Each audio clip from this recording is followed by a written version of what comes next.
بسم الله الرحمن الرحيم. ألف لام ميم.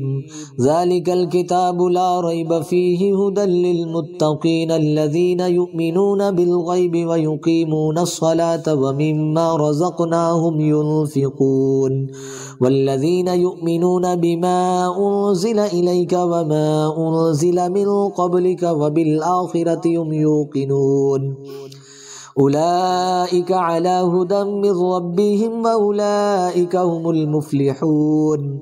إن الذين كفروا سواء عليهم أأنذرتهم أم لم تنذرهم لا يؤمنون. ختم الله على قلوبهم وعلى سمعهم وعلى أبصارهم غشاوة ولهم عذاب عظيم. ومن الناس من يقول آمنا بالله وباليوم الآخر وما هم بمؤمنين يخادعون الله والذين آمنوا وما يخدعون إلا أنفسهم وما يشعرون. في قلوبهم مرض فزادهم الله مرضا ولهم عذاب أليم بما كانوا يكذبون. وإذا قيل لهم لا تفسدوا في الأرض قالوا إنما نحن مصلحون ألا إنهم هم المفسدون ولكن لا يشعرون. وإذا قيل لهم آمنوا كما آمن الناس قالوا أنؤمن كما آمن السفهاء ألا إنهم هم السفهاء ولكن لا يعلمون.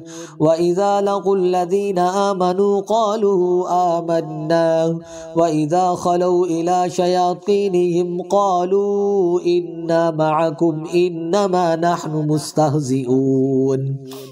الله يستهزئ بهم ويمدهم في طغيانهم يعمهون. أولئك الذين اشتروا الضلالة بالهدى فما ربحت تجارتهم وما كانوا مهتدين. مثلهم كمثل الذي استوقد نارا فلما أضاءت ما حوله ذهب الله بنورهم وتركهم في ظلمات لا يبصرون.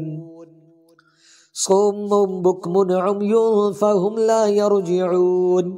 أو كصيب من السماء فيه ظلمات ورعد وبرق يجعلون أصابعهم في آذانهم من الصواعق حذر الموت والله محيط بالكافرين. يكاد البرق يخطف أبصارهم كلما أضاء لهم مشوا فيه وإذا أظلم عليهم قاموا ولو شاء الله لذهب بسمعهم وأبصارهم إن الله على كل شيء قدير.